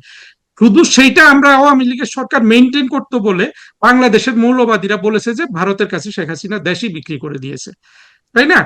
এই অবস্থায় আপনার সেইগুলোর পক্ষ, সেই পক্ষ তো বিএনপির প্রধানমন্ত্রী খালেদা জিয়া বলেছিলেন না যে একবার আওয়ামী লীগকে ভোট দিলে ফেনী থেকে নিয়ে যাবে, আরেকবার বলেছিলেন যে আওয়ামী লীগকে ভোট দিলে মসজিদে মসজিদে উলুধ্বনি শোনা যাবে। বাংলাদেশে যে অযৌক্তিক ভারত বিরোধিতা, ভারত ঘৃণা, এটা তো বিএনপি তো এটার বড় অংশীদার। সেই সব সাইকোলজিক্যাল ব্যাগেজ পেছনে রেখে আমি অবশ্যই খুশি হব তারেক রহমান যদি ভারতের সাথে আন্তরিক সুসম্পর্ক গড়তে পারে এবং সারা পৃথিবীতে সুপার পাওয়ারদের সাথে আমাদের যেটা, আমাদের ভূরাজনৈতিক আমরা যেই লোকেশনে আছি সেখান থেকে আমাদের যে স্বার্থটা রক্ষিত হবে, সেই ব্যালেন্সড রিলেশনশিপ তারেক রহমান যদি মেনটেন করতে পারে, অবশ্যই খুশি হব। কিন্তু আমি সম্ভাবনা দেখি না। প্রথম কথা হলো, বর্তমানে স্বার্থ পররাষ্ট্র মন্ত্রণালয় চালিয়েছেন, এটা পুরোপুরি একটা হাটহাজারি মাদ্রাসা। এটা জামাত বিএনপি এই ধরনের লোক দ্বারা আপনার এটা দখল হয়ে আছে। এদের তো আসলে কোনো ধরনের আপনার এনলাইটেনমেন্টই নাই। এই সিস্টেম দিয়ে, এইটা দিয়ে তারেক রহমান নিজে ওই ব্যাগেজের, ওই ইতিহাসের, ওই ঐতিহ্যের অংশীদার হয়ে কিভাবে উনি এই বর্তমানে এই জটিল বিশ্বে আন্তর্জাতিক সম্পর্ক ভালোভাবে চালিয়ে নেবেন আমি বিশ্বাস করতে পারছি না, এবং সেটার লক্ষণও কিন্তু আমি দেখছি না। এই জাহেদ হলো সেটার, এই লক্ষণটা যে আমি যে দেখছি না সেটারই একটা প্রমাণ, যেটা ছোট বলেন বড় বলেন, তারেক রহমান জাহেদকে ইন্ডিয়া পাঠাচ্ছে, এবং এই জাহাজ কাণ্ড হয়েছে, এটাকে আমি জাহাজ কাণ্ড বলি। যেরকম আমরা ওই যে একটা কাস্টম ট্যাক্সেশন ক্যাডারের একটা ছেলে কাণ্ড ঘটিয়েছিল না, ছাগল কাণ্ড, হুম। এটা একটা জাহেদ কাণ্ড হয়ে গেছে। এই হাস্যকর কাণ্ড করে কিভাবে ওনারা এই সম্পর্ক মেনটেন করবেন, উন্নত করবেন, আমি আসলে কোনো লক্ষণ দেখি না, সত্য কথা বলতে। অনেক ধন্যবাদ। আমি আরেকবার আসবো আরেকটা রাউন্ড। সো তার আগে আমি সময় একদম শেষ হয়ে যাচ্ছে। মোমেন ভাইকে জানতে চাই যে ওভারঅল আমরা বুঝতে পারছি যে আমাদের আসলে পররাষ্ট্রনীতি বা কূটনৈতিক যে আমাদের অন্যান্য রাষ্ট্রের সাথে যে আমাদের সম্পর্ক, বিশেষ করে যে সকল সুপার পাওয়ার, সেগুলো নিয়ে আমরা একটা স্পেশালি স্ট্রাগলের মধ্যে আছি ভারতকে নিয়ে। কিন্তু আমি একটু অন্য প্রসঙ্গে যাই, যেমন আমেরিকা, যেটা হারুন ভাই বললেন যে এই সরকারটা অনেক বেশি ডিপেন্ডেন্ট হয়ে আছে আমেরিকান ব্লকদের সাথে এবং কিছুটা আরবিক ব্লক। কিন্তু এই অবস্থাতে আমেরিকার যে ডিমান্ডসগুলো আমরা দেখলাম, যে চুক্তিগুলো হয়ে গেল, সেগুলো তো এক সাইডে, কিন্তু আমাদের যে আওয়ামী লীগের এর মাঝখানে দেখছি যে মিছিল হচ্ছে, মিটিং হচ্ছে, আওয়ামী লীগ নিষিদ্ধ আছে। কিন্তু এটা তো আমরা বুঝতে পারছি যে আসলে আওয়ামী লীগ মানে আওয়ামী লীগের যদি আনব্যান করা না হয়, একটা ইনক্লুসিভ সোসাইটি, ইনক্লুসিভ একটা গভর্নমেন্ট বা একটা ভালো নির্বাচন যদি না হয়, সবার যদি সম্পৃক্ততা না আসে, এই ধরনের টার্ময়েল, এই ধরনের এই অস্থিরতা চলতেই থাকবে। সামনে আসন্ন হচ্ছে উপজেলা নির্বাচন। এই অবস্থাতে আমেরিকার সাথে আসলে আমাদের সম্পর্কটা কিরকম, বাংলাদেশের বা আওয়ামী লীগের সম্পর্কটা কেমন? আচ্ছা, আপনাকে বলি যে আওয়ামী লীগ আমেরিকার সাথে খুব ভালো সম্পর্ক। বাংলাদেশ যখন প্রতিষ্ঠিত হয়নি, জি। সেই 1956 সালে যখন শহীদ সোহরাওয়ার্দী আওয়ামী লীগের অন্যতম জনক, তিনি যখন প্রধানমন্ত্রী ছিলেন, তখন আমেরিকার সাথে তিনি দুইটি চুক্তি করেন, হিস্টোরিক চুক্তি, একটা সিয়াটো, একটা সেন্টো। এটা আওয়ামী লীগ সরকারই করতে পেরেছে, অন্য কেউ করতে পারে। শুধু আওয়ামী লীগের সাথে আপনার আমেরিকার সম্পর্কটা অত্যন্ত গভীর। 71 সালে আমেরিকা বাংলাদেশের স্বাধীনতার বিপক্ষে ছিল, কারণ তারা তখন পাকিস্তানের ইন্টিগ্রিটির উপর জোর দিয়েছিল। আর বিশেষ করে পাকিস্তান তখন আপনার, আমেরিকা তখন চায়নার সাথে সুসম্পর্ক করার একটা উদ্যোগ নেয়, সেই নিক্সন কিসিঞ্জার অ্যাডমিনিস্ট্রেশন। আর পাকিস্তান সেখানে মধ্যস্থতা করেছে। পাকিস্তানে আপনার মনে আছে পিংকম ডিপ্লোমেসি, যে পাকিস্তানতে বারবার পিকিং গিয়েছে, গিয়ে এই প্রেসিডেন্ট নিক্সনের সফরটা সফলকাম হয়। সেই কারণে আমেরিকা তখন একের চোখ অন্ধ হয়ে আপনার পাকিস্তানকে সমর্থন দিয়েছে, এবং এর ফলেই আপনার আমেরিকান অস্ত্র এই আমাদের জিনোসাইডে এই 30 লক্ষ লোক মারার কাজে ব্যবহৃত হয়েছে। অন্যান্য দেশের অস্ত্র হয়েছে, কিন্তু আমেরিকার, মূলত আমেরিকার অস্ত্র দিয়েছে। আমেরিকা আমাদের তখন খুব হস্টাইল ছিল। একই সময়ে চায়না হস্টাইল ছিল। চায়না তখন আমাদের বিরুদ্ধে ছিল, এই জন্যে চায়না পাকিস্তানের ডিসইন্টিগ্রেশন চায় না। হ্যাঁ, কিন্তু পরিস্থিতি পরিবর্তন হয়েছে। দেন আমেরিকা, আর আফগানিস্তান খুব বন্ধ ছিল, প্রায় 20 বছর আফগানিস্তানকে আমেরিকায় চালিয়েছে। পরিণতিটা দেখছেন কি হয়েছে। আমেরিকার সাথে আপনার একসময় আমাদের ইরাকের সাদ্দাম সাহেবের খুব দরহম মরহম, আমেরিকার জন্যই তিনি ইরানের বিরুদ্ধে বহু বছর যুদ্ধ করলেন, কিন্তু পরিণতিটা শেষে কি হল? সুতরাং ওই একপেশি হলে আপনার সমস্যা আছে। বর্তমানে আমার সরকারের যে পররাষ্ট্রনীতি, এটা ভেরি এম্বিগুয়াস। আসলে কি, কারণ যেগুলো সিগন্যাল ওনারা দিচ্ছেন সেটা থেকে কোনো, একমাত্র ওই আমেরিকার সাথে বিভিন্ন ট্রেড চুক্তি এগুলো ছাড়া অন্য ক্ষেত্রে আপনার দেখবেন ভেরি আপনার একটা ভাষা ভাষা অবস্থা, দুর্বাসা। চায়নার কাছে যাচ্ছেন, চায়নাকে খুব তবেদার করছেন, তাদের থেকে অনেক ধরনের সহায়তা নেওয়ার কথা বলছেন। শেষ পর্যন্ত কত নেন আমি জানি না, কারণ ওদের থেকে নিলে আমেরিকা রাগ করবে। আবার এই ওদের থেকে না নিলে তিনার উন্নয়ন হবে না। ওই তিস্তা প্রজেক্টের কথা বলছেন, ওদের সাহায্য নিলে তিনি এটা পারবেন না করতে, কিন্তু ওইটা নিলে আমেরিকা হয়তো চোখ রাঙাবে, তখন কি করবেন? আর ভারত শুধু এইটাতে তিস্তাতে বলেছে তারা যেহেতু নদীগুলো তাদের ওখান থেকে আসে, সেই জন্য তার টেকনিক্যাল হেল্পটা দিতে চায়, এবং তেনারা সেইটা পাবলিকলি ইগনোর করতেছেন। অফিসিয়ালি কি করছে আমি জানি না। আপনার পাবলিক ফেস হচ্ছে আমরা ইন্ডিয়াকে ইগনোর করলাম বাহবা পাওয়ার জন্য। এগুলো জিয়া সাহেব বাহবা পাওয়ার জন্য আপনার মনে আছে 1978 সালে, হ্যাঁ, উনি করলেন কি, এই গঙ্গা পানি চুক্তিটা আপনার নিয়ে আসলেন ইউএনওতে। আমরা তখন অপোজ করেছিলাম যে এটা ইউএনওতে নিয়ে লাভ হবে না।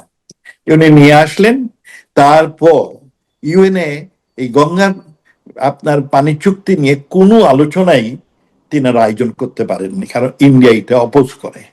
কিন্তু বাংলাদেশে বাহবা পাওয়ার জন্য আমি ইস্যু নিয়ে যাচ্ছি জাতিসংঘে।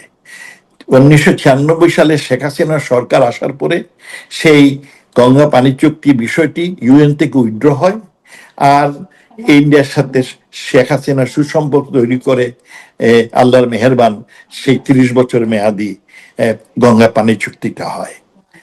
আর এই বছরে অক্টোবরে আপনার এটার রিনিউয়ালের সময় ইন্ডিয়ার সাথে যদি ভালো সুসম্পর্ক না থাকে তাহলে কিন্তু আমাদের অসুবিধা আছে।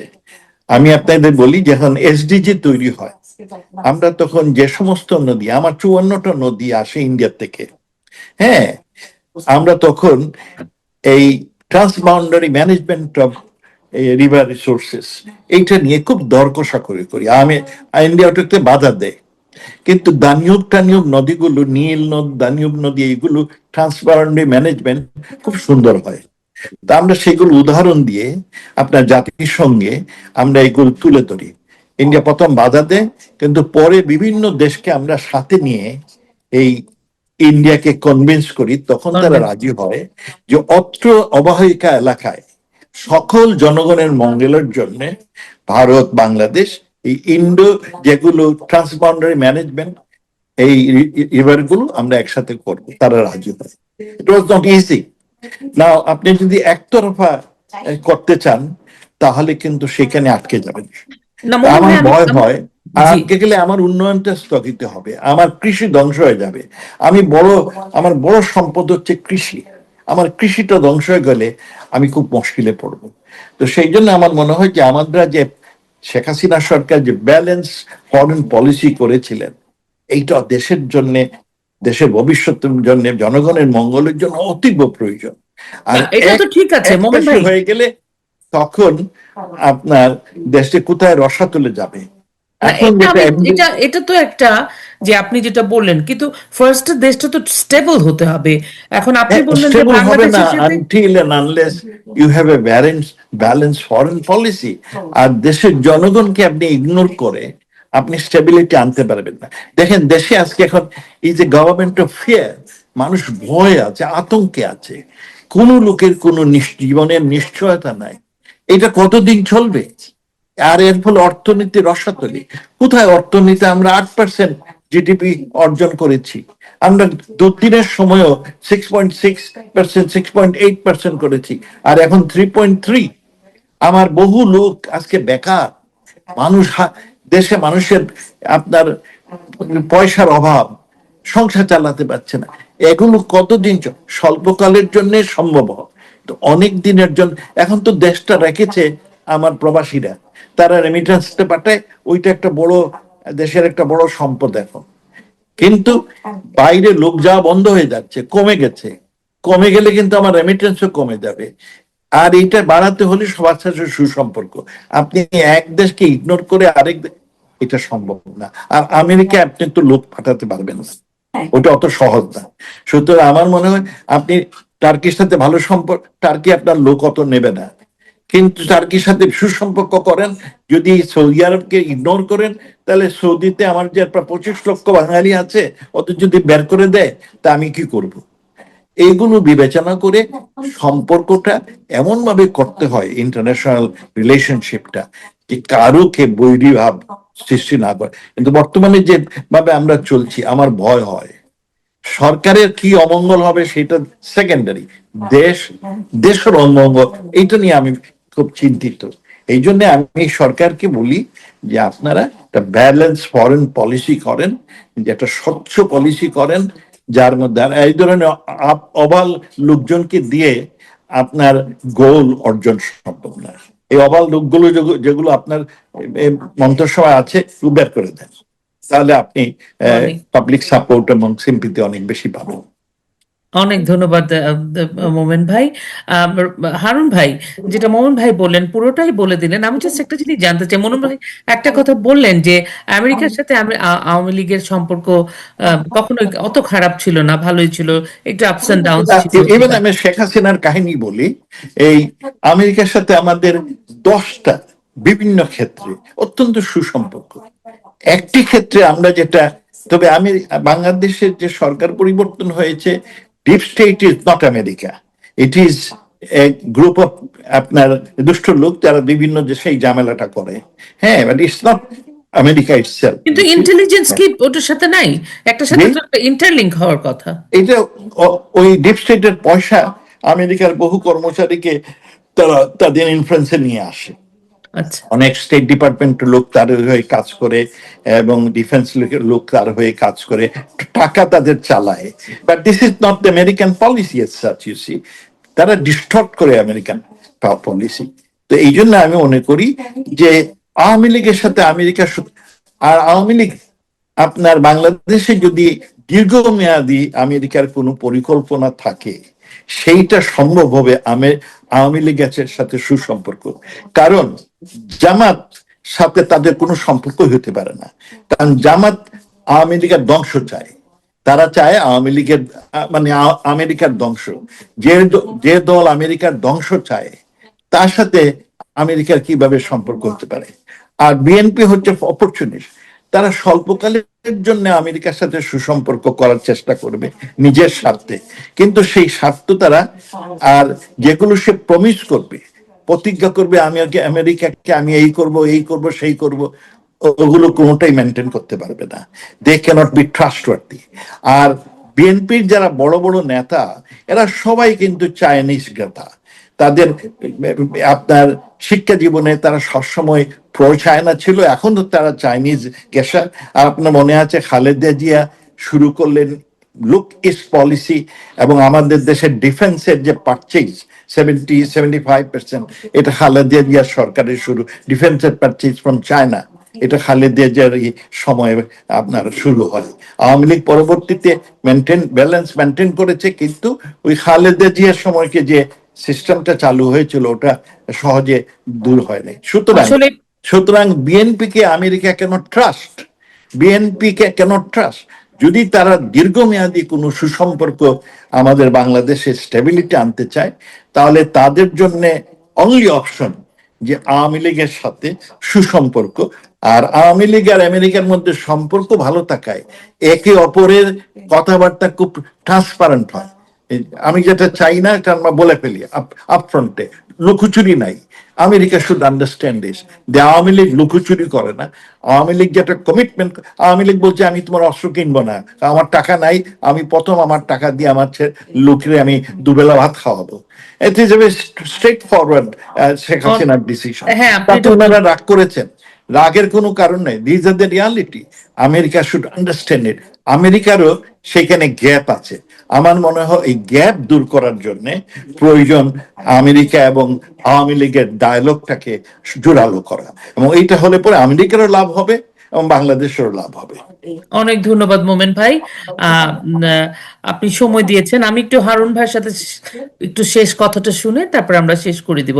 হারুন ভাই, যে পুরো বিষয়টা আমার কাছেও মনে হচ্ছে খুবই যৌক্তিক, যে আসলে বাংলাদেশ দেশে মানে আমেরিকা, আওয়ামী লীগ এবং আমেরিকার সাথে যদি সুসম্পর্ক হয়, তাহলে আসলে দীর্ঘমেয়াদী কোনো পরিকল্পনা যুক্তরাষ্ট্র করতে পারে। এটা গেল একটা। আরেকটা হচ্ছে ভাই বলেছেন যে ডিপ স্টেট এবং আমেরিকার যে গভর্নমেন্ট সেটার সাথে কোনো সম্পর্ক নাই, সেটা দুটো দুটো আলাদা বিষয়। এবং ডিপ স্টেটের আমাদের এই গভর্নমেন্ট বা রিজিম চেঞ্জটার ভূমিকা আছে, এটা আমরা সবাই জানি, যেটা ট্রাম্প প্রশাসন নিজেই বলেছেন যে মিলিয়নস অফ ডলার্স ইনভেস্ট করা হয়েছে। আপনি এটা টেকে, আপনি এই বিষয়টাকে কিভাবে ব্যাখ্যা করবেন? আমরা একদম শেষ দিকে চলে এসেছি, আমি আপনারটাও শুনতে চাই। আমার অবজারভেশন হলো স্যার যেটা বলেছেন আমেরিকার সাথে আওয়ামী লীগের সুসম্পর্ক সব সময় ছিল, এখানে একটা কিন্তু বড় অবজারভেশন আছে, যেটা হলো ডিপ স্টেট, যেটা মানে এখন ডিপ স্টেট আমেরিকা থেকে আলাদা। প্রথম কথা হলো ডিপ স্টেট আসলে এটা, এই কথাটাই একটা কনস্পিরেসি থিওরির অংশ। ডিপ স্টেট বলে কিছু আসলে এক্সিস্ট করে না, এটা আমেরিকান অ্যাডমিনিস্ট্রেশন, আমেরিকান রাষ্ট্র। আর ডিপ স্টেট হোক যারাই হোক, যারা ওই সময়ে আমেরিকান পলিসি, বাংলাদেশ পলিসিটা নিয়ন্ত্রণ করত 2024 বা 2020-18 ওই সময়টায়, তারা যে এই জামাত, জঙ্গি, বিএনপি এদের সাথে হাত মিলিয়েছে এটা তো এখন সুস্পষ্ট। তো সেই জায়গায় আমাদের আওয়ামী লীগের সাথে সম্পর্ক যদি ভালো থেকেও থাকে, এই জায়গায় একটা গ্যাপ হয়ে গিয়েছিল, যেটা আসলে সরকার হিসাবে আওয়ামী লীগের এঙ্গেজমেন্টটা আমি এখানে একটা ব্যর্থতা দেখি। অর্থাৎ যারা, এবং আমি মনে করি স্যারের সাথে ওই জায়গাটা আমি একমত, যে এটা জো বাইডেন সাহেব এই সরকার পরিবর্তনের সাথে জড়িত ছিল। এইটা ছিল কি ছিল না আমরা জানি না, কিন্তু যেসব এই চাকর বাকর কর্মচারীরা এখানে পোস্টেড ছিল, পিটার হাস, ডোনাল্ড লু, যে বারবার আপনার এখানে আসতো, এখন আমরা কি দেখছি যে ডোনাল্ড লু, আমরা ভাবছিলাম যে সে 6 মাস পর পর ঢাকায় আসে আওয়ামী লীগ সরকারের সাথে এঙ্গেজমেন্টে। এখন দেখা যাচ্ছে যে এই লোক, ওই যে কতগুলো আপনার লাল বদর জুলাই জঙ্গি ছিল না, একটা মেয়ে মারা গেল কায়সার হামিদের, এদের সাথে ছবি তুলতো, এদের সাথে মিটিং হ্যাঁ, করতো, এদেরকে টাকা পয়সা বন্টন করতো, কি কি করেছে আমরা জানি না। কিন্তু বাট যেটা আরেকটা হলো যে বিষয়, এখন যে মানে যুক্তরাষ্ট্রের যে রাষ্ট্রদূত ব্রেন্টি কি জি, ক্রিস্টেনসন, উনি যে, ক্রিস্টেনসেন, ওনারও তো দেখি যে বিভিন্ন জায়গায় ঘুরছে, জামাতের আমিরের সাথে 2 দিন পর পর ছবি, ওনারও তো সেম মনে হচ্ছে। এখন এটাই চলে ধারাবাহিকতাটা গেছেন। বজায় রয়েছে, জি। যে ধারাবাহিকতাটা তৈরি হয়েছিল। তো সেই ক্ষেত্রে আমার মনে হয় স্যার আরো ভালো জানবেন, আমি তো বাইরের অবজারভার হিসাবে বলছি, স্যার ছিলেন ভেতরে, কিন্তু আবার সেখানেও শুনি যে আরো অনেক ধরনের ডাইমেনশন ছিল, অনেকে এগুলা নিয়ন্ত্রণ করত। কিন্তু সেই জায়গায় আমাদের আসলে ব্যর্থতা আছে, এটা স্বীকার করতে হবে। প্রথম কথা হলো যে 2024-এ আওয়ামী লীগ সরকারের পতন, এইটা তো আমাদের অনেক ধরনের ভুল ভ্রান্তি না থাকলে তো এত বড় একটা পতন হয় না। আমি মনে করি প্রথম ভুল যেটা আমাদের ছিল, সেটা হলো আমরা সাংস্কৃতিক ক্ষেত্রটা পুরোপুরি, অর্থাৎ আমরা অর্থনৈতিক উন্নয়নের দিকে যেটা গিয়েছি। স্যার যেটা বললেন যে আমাদের গড়ে কিন্তু আওয়ামী লীগ সরকারের ওই 16 বছরের আপনার গড়ের জিডিপি অর্জন ছিল 7%, 8%ও হয়েছিল, কোভিডের সময় 3% হয়েছিল, আবার সব মিলে গড়ে 7%, যেটা ইউনুস আসার পর এখন 3%, 3.5%, এখন হয়তো 4% হবে। কিন্তু আমরা যদি এই ইকোনমিক প্রগ্রেসের পাশাপাশি আমরা যদি আপনার আমাদের কালচারাল ফিল্ডে, অর্থাৎ মানুষের মনোজগতে, মনস্তাত্ত্বিক এবং বুদ্ধিবৃত্তিক জায়গায় যদি আমরা ওই উন্নতিটা ধরে রাখতে পারতাম, তাহলে কিন্তু 2024-এ আমাদের পতন হয় না। এটি আমার অবজারভেশন, পার্সোনাল অপিনিয়ন বলতে পারেন। আর একই জায়গায় আমাদের ওই জায়গাটায় ফেলিউর আছে, যদি আমাদের স্যারের কথা ধরে নিজে সঠিক, এটা ঠিক সিয়েটো সেন্টো যেই যেই চুক্তিগুলোর কথা স্যার বললেন, তখন পাকিস্তান সরকার, কিন্তু সরকারে ছিলেন আওয়ামী লীগ, আওয়ামী লীগের সরকার ছিল 2 বছর ওই সময়। কিন্তু পরবর্তীতে আমাদের এই জায়গায় তো এটা তো বাস্তবতা যে ডিপ স্টেট হোক যেই হোক, আমেরিকান রাষ্ট্রযন্ত্র কিন্তু 24-এর যারা জঙ্গি উত্থান ঘটিয়েছে বাংলাদেশে, স্বাধীনতা বিরোধী মৌলবাদী কোয়ালিশন, সেটার সাথে হাত মিলিয়েছে। ওইটা কিন্তু আসলে স্পষ্ট করে না যে ওই সময়টায় আওয়ামী লীগের সাথে আমেরিকার সম্পর্ক ভালো ছিল। এখন সেটা আমেরিকার কোনো একটা অংশ হইতে স্যাংশনও পারে। তো দিল না, স্যাংশন এর আগে হ্যাঁ টাইম টু স্যাংশন টাইম। দিল, হুম, র্যাবকে স্যাংশন দিল, তারপরে আবার মনে ভিসা আছে? স্যাংশন দিবে ভিসা বলেছিল, স্যাংশন। তাই না? ওগুলা তো আসলে এখন তো এরপরে ইউনুস আসার পরে এত মানবাধিকার লঙ্ঘন হচ্ছে সারা পৃথিবীর, কোন মানবাধিকার সংগঠনের কি কোনো কথাবার্তা আছে এখানে? আমরা আসলে ওই জায়গাটায় স্যার ওই দিনও বলছিলেন যে আমাদের আসলে তো আওয়ামী লীগের কোনো মানবাধিকার সংগঠনই নাই, অধিকার জামাতের সংগঠন। তো এই জায়গায় অনেক জায়গায় আসলে আমরা অনেক কিছু মিস করে গেছি। এগুলো নিয়ে দীর্ঘ আলোচনা করা যায়, আপনার সময় বোধহয় নাই। আমার মনে হয় আমাদের এইসব জায়গায় আরো গভীর চিন্তা ভাবনা করতে হবে। তবে তারেক রহমান সরকারের যেটা আমি বলতে পারি, এই সরকারের দেখুন, আমি আওয়ামী লীগের যে সরকারটা ছিল এটাকে একটা ইফিশিয়েন্ট সরকার মনে করি না। সেই জায়গায় আপনি যদি আওয়ামী লীগের সবচেয়ে দুর্বল মন্ত্রীর সাথে তুলনা করেন, এখন তারেক রহমানের সবচেয়ে সবল মন্ত্রীটাও কিন্তু আওয়ামী লীগের সবচেয়ে দুর্বল মন্ত্রীর চেয়ে দুর্বল ইফিসিয়েন্সির লেভেলে। এই সরকার কিভাবে সাকসেসফুল হবে? দেশে তো দুর্ভিক্ষ চলে আসতেছে, সেই দিকটা দেখতে হবে। আসলে বাংলাদেশ দীর্ঘমেয়াদী ক্ষতির মধ্যে পড়ে গেল। এখান থেকে শেখ হাসিনা ছাড়া বা আওয়ামী লীগ ছাড়া, মুক্তিযুদ্ধের পক্ষে শক্তি ছাড়া বাংলাদেশকে আসলে টেনে তোলার কোনো বিকল্প ব্যবস্থা আমি অন্তত দেখি না আর কি। আমি যতটুকু যুক্তি রিজনিং করতে পারি, এটা হলো আর কি। সংক্ষেপে যদি বলতে হয় এটুকু বলতে পারি আর কি। মোমেন ভাই, আপনি কিছু শেষ বলতে চান? একটু আনমিউট করে নেন। যে আমেরিকার দীর্ঘমেয়াদী আপনার স্বার্থ, সেইটা বাংলাদেশের প্রেক্ষিতে আওয়ামী লীগ দিতে পারে। সুতরাং এটা এই সত্য কথা, এতে কোনো সন্দেহ নেই। এটা ক্ষণকালিকের স্যার ঠিক জন্য বলেছেন। আমেরিকা অসন্তুষ্ট হয়েছে, কারণ America do not like to take no for any answer. তারা যখন আমাকে জিসেমিও আক্টা এগুলো সই করার জন্য বলে, আমরা বললাম যে এই মুহূর্তে আমরা রেডি না, তারা এটা ডিন লাইক ইট। কারণ আমেরিকার এই এই যে অবস্থাতে তারা কেউ নো দিতে পারে না। আর শেখ হাসিনার সরকারের সেই কারেজ ছিল ন বলা। কিন্তু এখন এরা তো একটা এই লুকোচুরির মধ্যে আছে। আমি এই জন্য বলছি বর্তমান foreign policy is highly ambiguous. আসলে কি চায়, কি করবে বোঝা মুশকিল। হ্যাঁ, যেটা তারা পারবে না সেইটাও তারা হা হা হা করতেছে। হ্যাঁ, বলে যাচ্ছে হ্যাঁ করবো করবো, কিন্তু শেষ পর্যন্ত পারবে কিনা আমার সাথে সন্দেহ আছে। আমেরিকা শুড ডু এ আপনার ইনভেস্টিগেশন। আমি হ্যাপি যে বর্তমান যিনি রাষ্ট্রদূত গেছেন, হ্যাঁ, Brent Christensen, he is a reasonable man. আমার সাথে তার পরিচয় আছে। হি ওয়াজ সেকেন্ড ম্যান আগে যখন মিলার অ্যাম্বাসেডর ছিলেন, and is a reasonable man. তো আমার ধারণা মোমেন এই, ভাই, হ্যাঁ, মোমেন ভাই, একটা বিষয় তো, আপনার সাথে যেহেতু পরিচয় আছে, আপনার নিজেরও তো পোর্টফোলিও অনেক হাই, আপনার পরিচয়, আপনি কি কমিউনিকেশন করতে পারেন যে না এই যে একে তো আমার ডাইরেক্ট কমিউনিকেশনের সমস্যা, বিকজ আমি তো সবার ফোন নাম্বার, আমি তো ছয়টা ফোন চেঞ্জ করতে হয়েছে, সিম চেঞ্জ করতে, টেস্টও করতে হয়েছে বয়ে, যখন ওই ড্যানজিয়নে ছিলাম। তার ফলে আমার কাছে অধিকাংশ লোকেরই নাম্বার টাম্বার মিসিং। আর তারা নতুন নাম্বার তো আমার চিনে না, তো চিনতে গেলে বেশ কঠিন। কারণ হঠাৎ করে আপনি ফোন করলে they will not respond because they don't know that number. সমস্যা আছে। বাট আমার ধারণা যে আমরা যে বক্তব্য দিচ্ছি তারা শুনছে, দে আর অবজার্ভিং ইট, এবং তার থেকে দে মাস্ট বি রিথিঙ্কিং যে আমরা আপনার সম্প্রতি দেখলাম সোশ্যাল মিডিয়াতে, সত্যমিত্র জানি না, তো বলেছে যে আমরা হয়তো বাংলাদেশ পলিসিতে হয়েছিল সেই ক্ষেত্রে আমাদের কিছু ভুল হয়েছে। হ্যাঁ, এবং আমি ওটা দেখেছি। এটা আমি দেখলাম যে রুবিও সাহেব বলেছেন যে এটা বোধহয় ভুল হয়েছে। So they are asking themselves, they are reviewing themselves. আমার ধারণা when they will have a thorough investigation and review, তখন থিংস সিনারিও উইল চেঞ্জ। শুধু আমি সবসময় আশাবাদী, কারণ আমি মনে করি তারা দেশপ্রেমিক সরকারের সাথে সুসম্পর্ক রাখতে পারলে তাদেরও মঙ্গল। দেখেন আপনার অ্যাচিভ দেয়ার গোল। হ্যাঁ, যেগুলো তাদের main goal is not Bangladesh, their goal as my perception is containment of China.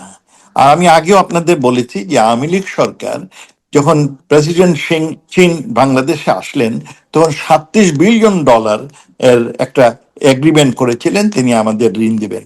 কিন্তু শেখ হাসিনা সরকার এই 37 বিলিয়নের মাত্র 5 বিলিয়ন আপনার গ্রহণ করেছে, আর বাকি নেয় নাই। খুব conservative in receiving the Chinese Chinese Fund. মানি। খুব খুব আপনার কনজারভেটিভ ছিল। এমনিতেই শেখ হাসিনা সরকার বৈদেশিক ঋণ নিতে খুব কনজারভেটিভ ছিলেন।